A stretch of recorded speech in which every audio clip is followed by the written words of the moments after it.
नमस्कार, step up में आपका स्वागत है। मैं हूं आकांक्षा। परफॉर्मेंस डिसाइड करती है कि आपका ओहदा कितना ऊपर जा सकता है। निश्चित रूप से जिस भी कार्य क्षेत्र में हम कार्य करते हैं वहां पर हमारी परफॉर्मेंस न केवल हमें प्रसिद्धि दिलाती है बल्कि हमारे कार्य करने की शैली दूसरों को आकर्षित भी करती है। ये परफॉर्मेंस का जो सूचकांक होता है यानी कि परफॉर्मेंस इंडेक्स जो होता है वो क्या क्या डिसाइड करता है और उसके लिए इंपॉर्टेंट फैक्टर क्या है, इसी विषय पर आज हम बात करेंगे। और इस विषय पर बात करने के लिए हमारे एक्सपर्ट आ चुके हैं, तो चलिए करते हैं स्वागत हमारे एक्सपर्ट सैयद फाजिल सर का। सर आपका बहुत बहुत स्वागत। नमस्कार। थैंक यू सो मच जी सर, सबसे पहला सवाल तो ये उठता है कि ये जो सूचकांक की हम बात करते हैं, इंडेक्स फैक्टर की बात करते हैं, परफॉर्मेंस की, तो परफॉर्मेंस इंडेक्स फैक्टर क्यों इंपॉर्टेंट है? तो हम इस शेर से शुरू करते हैं कि पीछे मत देख ना शामिल हो गुनाहगारों में, सामने देख कि तेरी मंजिल है सितारों में। जी what I am telling you, देखिए आप लोग दिन भर हम लोग वेदर का फोरकास्ट करते हैं लेकिन अपने परफॉर्मेंस का फारकास्ट नहीं करते हम लोग। तो आपको जब तबीयत खराब होती है अपना टेम्परेचर आप नापते हो but you never major your performance. और चूंकि हमारी मंजिल नहीं पता है हमें और इसलिए हमें नहीं पता हमें कितना इफर्ट डालना चाहिए। The most important thing is that you have to visualise your destinations. If you can visualise your first destination you can also design your performance. तो परफॉर्मेंस डिजाइन करनी पड़ती है जब मंजिल मालूम हो तब। तो रास्ता कब बनेगा उस वक्त। देन हमें नापना चाहिए, एक इंडेक्स होना चाहिए। हम हर दिन एवरी डे हमको नापना चाहिए कि हमारा परफॉर्मेंस आज कहां पर था। तो अगर जिस दिन से अगर आप अपने परफॉर्मेंस को थोड़ा मेजर करेंगे या अलर्ट टोन रख देंगे उसमें, तो एवरीडे परफॉर्मेंस में एवरीडे इनपुट लगेगा। और एवरीडे इनपुट अगर करते रहोगे परफॉर्मेंस को देखते हुए तो डेफिनेटली मंजिल आसान हो जाएगी। जी सर, ये जो आपने बात की एवरीडे इनपुट की, तो अब ये भी जानना चाहेंगे कि ये जो एवरीडे इनपुट होगा वो किस तरह का होना चाहिए, यानी कि हमारा एफर्ट कब किस तरह का होना चाहिए और कितने क्षमता तक हम इसमें एफर्ट लगा सकते हैं। कई लोग तो दिखाने के लिए भी बहुत एफर्ट लगाते हैं ना, तो ये जो एफर्ट हम लगाएंगे, ये जो इनपुट हम देंगे, ये किस तरह से होना चाहिए? Very nice question that is. Now effort बहुत नहीं लगाना है, एफर्ट बहुत प्रिसाइज, पॉइंटेड और लॉजिकल और इफेक्टिव और क्रिएटिव और कंस्ट्रक्टिव होना चाहिए। अगर आपका इफर्ट्स बस किसी भी चीज को करने को काम नहीं कहते, अगर आपका इफर्ट्स अगर वो अलाइंड है और फोकस्ड है और कंस्ट्रक्टिव और रिक्वायर्ड है तभी इसको इफर्ट माना जाएगा। अदरवाइज हम कुछ भी करते हैं तो वो इफर्ट नहीं होगा। वो एनर्जी की परिभाषा हो सकती है लेकिन सक्सेस की परिभाषा नहीं हो सकती है। जी सर, कई बार क्या होता है ना, लोग ना दिखाने के लिए भी बहुत काम करते हैं। अच्छा, उनका दिखाना या उनका इनपुट डालना कई बार दूसरे लोगों को बहुत इरिटेट कर देता है, या फिर लोगों को ये लगता है कि यार ये इतना ज्यादा क्यों काम कर रहा है, या इतना ज्यादा ये काम करेगा तो हमको भी उतना एफर्ट लगाना पड़ेगा। तो एक जेलस की भावना भी आ जाती है। तो ये जो हम एफर्ट लगाते हैं तो हमको आसपास के किन लोगों का भी ध्यान रखना है? जब आप एफर्ट लगाते हैं तो you don't think about the people. आप लोगों के बारे में नहीं सोचिए, आप सोचिए अपने वर्क के बारे में, काम के बारे में। और उस काम को आप कैसे विजुअलाइज करोगे और उसके लिए क्या क्या चीजें रिक्वायर्ड होंगी आपके पास। उन रिक्वायर्ड की एक लिस्ट बनाइए। किस तरह का इफर्ट, कितना इक्विप्ड, कितना क्रिएटिव, कितना कंस्ट्रक्टिव, कितना लॉजिकल, कितना इफेक्टिव, कितना ज्यादा अलर्ट के साथ और प्रिकॉशंस के साथ और डूज एंड डोंट के साथ, एथिक्स के साथ, वैल्यू के साथ, डिसिप्लिन के साथ और कंसिस्टेंसी के साथ। अगर इस तरह का एफर्ट लेंगे तो आप लोगों के बारे में नहीं सोचेंगे। चूंकि आपका एफर्ट बस ऐसे ही होता है, फेक एफर्ट करते हैं आप लोग, बस लोगों को दिखाने के लिए एफर्ट करते हैं। तो फिर ये एफर्ट में लोग आपको वॉच करते हैं और जब लोग आपको वॉच करते हैं तब आप अलर्ट हो जाते हैं। तब आपको लगता है कि लोग मुझे देख रहे हैं, लोग मुझसे जल रहे हैं। नो, कोई नहीं जल रहा है तुमसे, आप खुद अपने आप को जला रहे हो। जी, ये हमें ध्यान रखना है कि जब हम एफर्ट लगा रहे हों तो हम अपने स्व विवेक के लिए, अपनी आत्मसंतुष्टि के लिए, विवेक के अनुसार अपना एफर्ट लगाएं, ये आपका कहना है। सर, एक और सवाल मन में उठता है, कई बार क्या होता है कि हमारा मेंटल हेल्थ बहुत ज्यादा डिस्टर्ब होता है तो उसका असर भी ना हमारे काम पर दिखता है। तो ये जो मेंटल हेल्थ है वो कितना इंपॉर्टेंट है अपने एफर्ट के लिए? Very nice. आपका मेंटल हेल्थ हमेशा हमेशा हमेशा नॉर्मल होना चाहिए। और अगर अपना मेंटल हेल्थ फिट नहीं है, इसकी फिटनेस 100%, फिजिकल थोड़ा ऊपर नीचे चलेगा मगर मेंटल फिटनेस तो 100% होना चाहिए। और जब मेंटल फिटनेस 100% है आपका, अगर फिजिकल थोड़ा बहुत कम भी है तो वो इंप्रूव हो जाएगा, राइट? क्योंकि you have to check your mental fitness. जब आप सुबह उठते हैं ना, आप रात भर रेस्ट करके उठते हैं ना, तो आपका फिटनेस होना चाहिए। और वो फिटनेस अगर ठीक होगा तो डेफिनेटली आपको कम करने का मन करेगा, आपको एक जील पैदा होगी, एक जोश पैदा होगा, एक इनर सपोर्ट आपको ब्रेन से मिलेगा और आपके बॉडी से मिलेगा। और वो जो इनर सपोर्ट जो आपको मिलता है, वो इनर सपोर्ट आपको क्रिएटिव और कॉन्फिडेंट बनाता है। और उस इनर सपोर्ट के साथ आप बेहतर काम करते हैं। तो इसलिए बहुत जरूरी है, यू मस्ट अंडरस्टैंड कि आप आप कहाँ पर खड़े हुए हैं और आपका आज का डिजाइन क्या है। सर कई बार क्या होता है जब हम टीम में वर्क कर रहे होते हैं, मान लीजिए टीम का तो बहुत अच्छा है मेंटल हेल्थ, पर दो लोग बहुत नीरस टाइप के हैं या फिर वो एफर्ट ही नहीं लगाना चाहते, वहां पर काम करना बड़ा मुश्किल हो जाता है, फिर वहां पर परफॉर्मेंस भी दिखाना मुश्किल हो जाता है। तब किस सिचुएशन में एक टीम लीडर की क्या भूमिका होगी, कैसे वो पूरी परफॉर्मेंस को बेस्ट बना सकता है? That is the right answer. Now you have to become a team leader and you have to motivate the people. आपको खाली परफॉर्मेंस नहीं करना है, आप परफॉर्मेंस का थोड़ा एनर्जी काट के पहले इन लोग को चार्ज करना है। जब ये लोग चार्ज हो जाएंगे और ये लोग एक्टिवेट हो जाएंगे तब आपकी परफॉर्मेंस ऑटोमेटिक डबल हो जाएगी, उनकी भी आउटपुट मिलेगी, क्योंकि ये टीम वर्क है। अकेला काम करने का मतलब अलग होता है, लेकिन जब हम टीम में काम करते हैं तो टीम में अगर 10 लोग हैं, अगर 10 का इनपुट थोड़ा थोड़ा भी आएगा तो बहुत हो जाएगा। लेकिन अक्सर होता है कि अक्सर टीम में ये देखा जाता है कि उसमें से 3-4 लोग तो बिल्कुल जीरो एफर्ट डालते हैं, 1-2 ही लोग काम करते हैं, इसलिए टीम वर्क भी हमारा फेल हो जाता है। इसलिए बहुत जरूरी कि आप जब टीम में हो तो टीम में जिन लोगों के साथ आप आपने टीम चुने हो, टीम मतलब टीम बनाना मतलब, तो उसमें पहले अपनी मेंटल फिटनेस, अपनी आईक्यू, अपनी ईक्यू, अपना अंडरस्टैंडिंग, अपना बॉन्डिंग, उसको आपने पहले ठीक कर लीजिए। आपकी बॉन्डिंग और वो सब कुछ ठीक हो जाए, इसके बाद काम शुरू करिए। और टीम में होता यह है कि कम्युनिकेशन ठीक से नहीं होता है, एक को नहीं पता क्या करना और एक को पता क्या करना, कैसे करना नहीं पता है। तो वो अगर डॉक्यूमेंटेड होगा, स्क्रिप्टेड होगा, तो वो सब कुछ मालूम पड़ जाए और पहले से बताना पड़ेगा आपको। तो अगर टीम को पहले से आप फ्रेश किए हुए और फिर रिफ्रेश किए हुए हो और पहले से अगर उनको सब कुछ अंडरस्टूड है और कम्युनिकेशन एकदम क्लैरिटी है, तो फिर टीम वर्क अच्छा हो सकता है। हाँ सर, लेकिन ना कई बार क्या होता है लोग टीम में भी एफर्ट इसलिए भी नहीं लगाना चाहते क्योंकि क्रेडिट कोई और लेकर चला जाता है। इस वजह से भी कई बार ऐसा होता है कि टीम में हमको ना बहुत ज्यादा बॉन्डेशन दिखती नहीं है। तो क्या हमें टीम मेंबर्स को भी चेंज करते रहना चाहिए या फिर हमारी कुछ ऐसी स्ट्रेटेजी होगी जिसे हमें बदल देना चाहिए लोगों को संतुष्ट करने के लिए? देखिए, आप टीम में आपका एक रोल है और अगर आपने राइट पर्सन को राइट रोल नहीं दिया है तो डेफिनेटली आपको ये डर होगा कि क्रेडिबिलिटी कौन ले जाएगा। देखिए, जब मैं काम करता हूं तो मैं क्रेडिबल मैं हूं, लेकिन जब टीम काम करती है तो कोई नहीं है, सिर्फ टीम है। When team is working there is credibility will not go to anyone but the team. तो टीम को जाएगी और टीम में सब लोग हैं, इसका मतलब सबको जाएगी जी। तो you have to understand that bigger difference. हाँ जी, बिल्कुल। सर ये तो बात हुई टीम की, लेकिन जब हम इंडिविजुअल एफर्ट की बात करते हैं तो वहां पर एक फैक्टर और आता है कि आपका मोटिवेशन अगर आपको नहीं मिल रहा है संस्था की तरफ से या फिर आपको कहीं ना कहीं इंकरेजेस, जो आपकी एक्सपेक्टेशन है वो इंकरेजमेंट नहीं मिल पा रहा है, तब भी वहां पर एक डीमोटिवेशन आता है। फिर ऐसा लगता है कि यार ये हमारा जो एफर्ट है वो तो मतलब कोई काम का नहीं है। तो इस फीलिंग को रोकने के लिए क्या करना चाहिए? नहीं, देखिए, अगर आपको सपोर्ट नहीं मिलता है अपनी संस्था से तो हियर आप अपने आप को मत दोष दीजिए जी। हाँ, यू डोंट ब्लेम योरसेल्फ। इससे आपका एनर्जी लेवल गिर जाएगा और इससे संस्था गिर जाएगी। उस व्यक्ति को तो हमेशा अपना एटीट्यूड ऊपर रखना चाहिए, अपना कॉन्फिडेंस ऊपर रखना चाहिए, क्योंकि वो कहीं ना कहीं संस्था को बचाता है जी। ये बात संस्था को जब मालूम पड़ती है जब वो चले जाता है और फिर देर हो जाती है जी। सर, तो आप कभी भी ऐसे मत करिए, इससे आप अपना भी बिगाड़ करेंगे और संस्था का बिगाड़ करेंगे, दो लॉसेस होंगे। तो आप कुछ अच्छा कर रहे हैं तो आप कॉन्फिडेंट रहिए, मैं अच्छा कर रहा हूं, और you have to wait for some time. लोग डेफिनेटली समझ जाएंगे एक दिन। अगर आपने ऐसा सोच लिया तो आप भी गिर जाएंगे और संस्था भी गिर जाएगी, दोनों गिर जाएंगे। तो it is a bigger harm and bigger loss. हाँ बिल्कुल, क्योंकि हमारा जो इंडिविजुअल एफर्ट होता है वो हमारी कंपनी के लिए बहुत महत्वपूर्ण होता है। प्रत्येक व्यक्ति का जो एफर्ट होता है वो बहुत महत्वपूर्ण होता है। और यदि हम बात करें तो इंस्टीट्यूशंस की, यदि हम बात करें तो इंस्टीट्यूशन में जो टीचर होता है जहां पर उसकी भूमिका बहुत ज्यादा आइडल फॉर्म में होती है, यदि उसकी परफॉर्मेंस की बात करें, क्योंकि आजकल मैनेजमेंट का भी दबाव बहुत रहता है टीचर पर, तो उनकी परफॉर्मेंस के लिए आप क्या कहना चाहेंगे?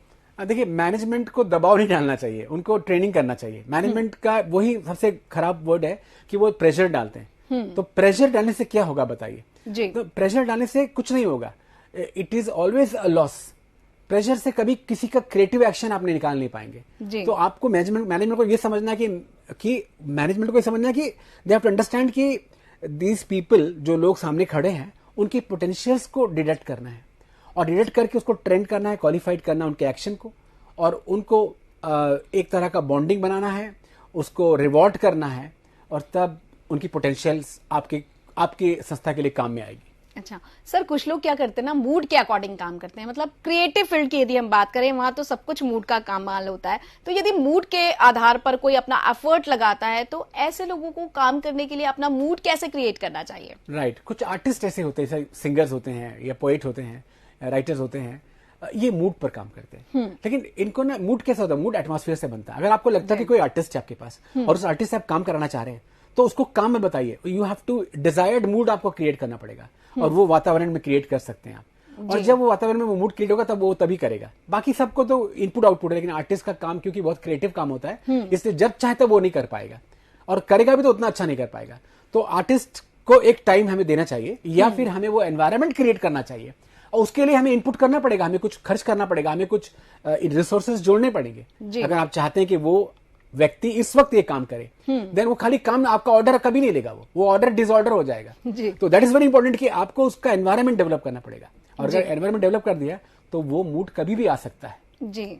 और डिसिप्लिन की क्या भूमिका होगी सर, क्योंकि हम अक्सर कहते हैं कि डिसिप्लिन का होना बहुत जरूरी है, खासतौर पर काम को लेकर, परफॉर्मेंस को लेकर डिसिप्लिन की क्या भूमिका होगी?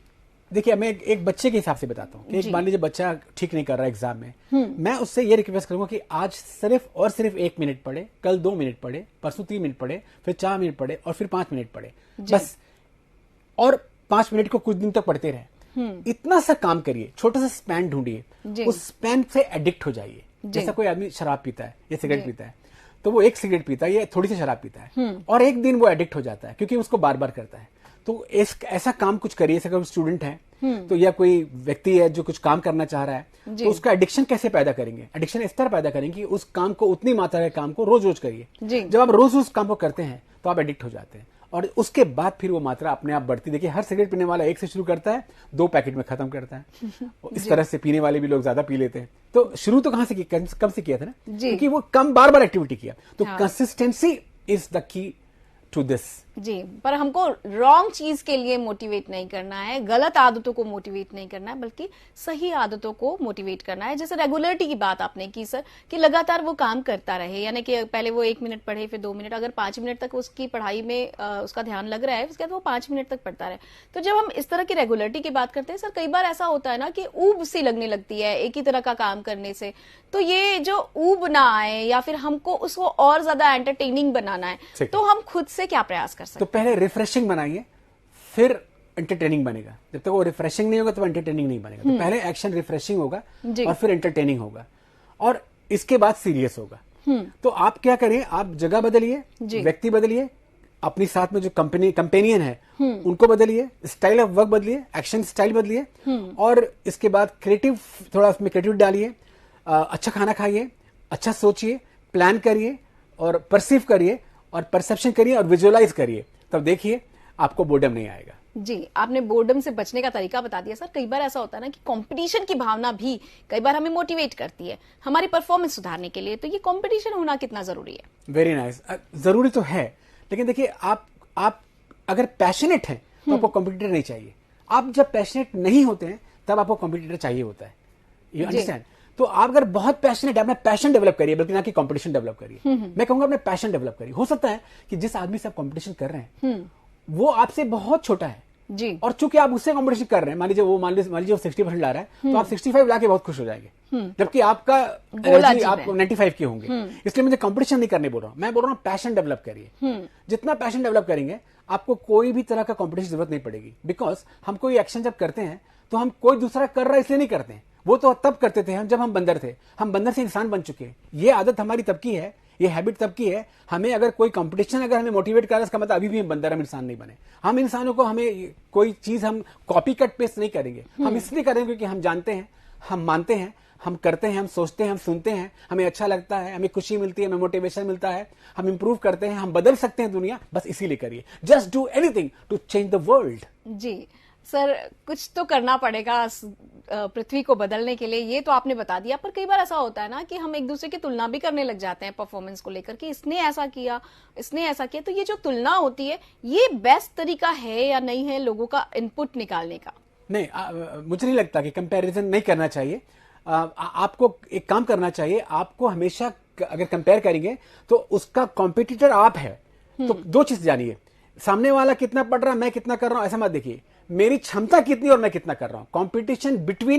Competition not between man and man, it's a competition between your input and your quality. आपकी क्षमता, आपकी जो कितनी क्षमता, आपकी क्षमता इतनी है और आप इतना कर रहे हो। कंपटीशन बिटवीन क्षमता एंड इनपुट। जी, सर कई बार ऐसा होता है लोग ना ओहदा तय कर लेते हैं लोगों की सैलरी डिसाइड करके कि भाई इतनी सैलरी है, मतलब इसका वर्कआउट जो है वो इतना है और इसका जो इंडेक्स फॉर्म है वो बहुत हाई लेवल का होगा। ऐसा लोग तुलना कर लेते हैं या ऐसी मानसिकता बना लेते हैं। तो जब हम किसी के कार्य का आकलन करते हैं तो वहां हमारे देश में तो बिल्कुल अलग ही होता है ना। यहाँ तो बहुत पुअरली पेड है, बहुत अंडर पेड है। और यहाँ देखिए कि अगर आप इतनी कम सैलरी देते हैं स्कूलों में, कॉलेजेस में, हर जगह एवरीवेयर, तो आप कभी भी उस आदमी के पोटेंशियल को निकाल नहीं। आदमी पैसे के लिए काम नहीं करता है, मगर उस व्यक्ति का घर जाने के बाद उसको कुछ मोटिवेशन भी मिलना चाहिए, उसकी कुछ चाह है वो पूरी होनी चाहिए। इट्स नॉट मनी, मन ही, नॉट मनी, मन ही। तो उसका मन कैसे खुश होगा जब आप उसको वेल पे करेंगे। तो मुझे तो लगता है कि इवन स्कूल्स में the teacher should be the share holder of the schools. याद रखिए आकांक्षा जी, जिस दिन स्कूल में टीचर शेयर होल्डर बन जाएगा ना, उस दिन हमारे देश की शिक्षा नीति बदल जाएगी। वरना कागज में आप नई शिक्षा नीति जितनी लाना लाइए, जो पुरानी थी वो भी तो उस दिन की नई थी ना जी। जो पुरानी शिक्षा नीति थी उस साल के लिए वो भी तो नई थी ना। ये भी नई है, भी पुरानी हो जाएगी, फिर नई आओगे तो कितनी बदलोगे। कल और आएंगे नगमों की खिलती कलियां चुनने वाले, मुझसे बेहतर कहने वाले, तुमसे बेहतर सुनने वाले। बहुत खूब सर, आपने बहुत सारे मतलब ऐसे ऐसे विषयों को भी इंगित किया जिन पर हमको सच में विचार करना चाहिए। अब मैं जानना चाहती हूँ कि यदि किसी की परफॉर्मेंस लगातार बहुत डल हो रही है और हमको लगता है कि उसको हमको बिल्ड करना है या उसको उठाना है, तब फिर क्या प्रयास किए जा सकते हैं? It's a very good question. अगर किसी की लगातार परफॉर्मेंस कम हो रही है तो उठा तो नहीं सकते। एक काम करो, मान लीजिए 1:10 के स्केल में आप 9 में थे, 8 में थे, 7 में थे, 6 में थे, 5 में आ गए। 5 से आप 6 नहीं कर पाओगे। अब एक काम करो, आप 0 कर दो पहले। ओके। बिल्कुल बंद कर दो, बिल्कुल बंद कर दो। अब हम शुरू करें 0 से। जी। अच्छा, 0 से 1 आसान से हो जाएगा, 1 से 2 आसान से होगा जी, है ना। चूंकि 0 में कर दिया और 0 से शुरू किया तो वो बहुत छोटा इफर्ट होगा जिसको आप आराम से कर लेंगे। चूंकि आप आराम से कर लेंगे इसलिए आप कॉन्फिडेंट हो जाएंगे और मोटिवेशन मिल जाएगा। लेकिन अगर आप 5 में खड़े हो और 6 करने बोल रहे हो, वो पॉसिबल नहीं है, वो पॉसिबल नहीं है। इसलिए जब परफॉर्मेंस लगातार गिर रही है तो परफॉर्मेंस बदल दो। It's a time for us to Kullu Manali जाओ, नेपाल जाओ, घूमने जाओ, कहीं घूम के आओ, एक चेंज करो, एक लाइफ को चेंज करो, अपने जॉब को चेंज करो, अपनी प्रोफाइल को चेंज करो, कंपनी चेंज करो, whatever you want to do something to change yourself, your attitude, your mindset, your view, your vision, your good feeling, your joyness, सब कुछ बदल दीजिए। और फिर 0 करने के बाद फिर से स्टार्ट करिए, एक नई सुबह, एक नई शुरुआत। जी, बहुत खूब। आपने बहुत अच्छे तरीके से बताया कि कैसे हमको सेटअप चेंज करना है। सर कई बार ऐसा होता है ना कि हम लगातार कोई काम करते रहते हैं, परफॉर्मेंस भी हमारी एकदम एवरेज ही है, बहुत ज्यादा हाई भी नहीं है, बहुत ज्यादा लो भी नहीं है, लेकिन वहां पर हम कुछ नया या कुछ क्रिएटिव नहीं कर पा रहे हैं। तो बहुत सारे लोग ना फील्ड भी चेंज कर देते हैं। तो ये जो फील्ड चेंज का जो निर्णय होता है, ये बहुत आसान तो होता नहीं, पर क्या 0 से फिर से शुरू करना, क्या इसमें पॉसिबिलिटी है अपना एफर्ट ज्यादा अच्छे से दिखाने की? अगर आपने फील्ड बदली है और फील्ड इसलिए बदली क्योंकि यहाँ पर आपको कुछ अच्छा नहीं मिल रहा है, तो ये गलत है। आपने फील्ड बदली, अपनी कोई क्वालिटी को डिटेक्ट किया है, ढूंढा है कोई नई क्वालिटी जी, उसके लिए फील्ड बदलना तो अलग है। अभी फील्ड नहीं बदली, आप ऑफिस बदलिए, फील्ड नहीं। फील्ड तो वही रहने दीजिए क्योंकि आप 6 साल 8 साल काम किया है, तो आपने उसका अनुभव आपका। हाँ, तो आप फील्ड मत बदलिए। फील्ड तभी बदलेंगे जब हमें लगेगा कि हमने कोई नया स्रोत हमने ढूंढ लिया है। नया स्रोत जब तक नहीं मिलेगा, सऊदी अरेबिया में पेट्रोल नहीं कर रहा है तो पेट्रोल बेचेंगे ना। अब थोड़ी वहां से कुछ और, जब सोना निकलेगा तब सोना बेचेंगे। अब मैं पेट्रोल बंद कर दूंगा बेचना और सोना ढूंढूंगा तो कहां सोना मिलेगा? जब सोना मिल जाएगा तब सोना बेचना।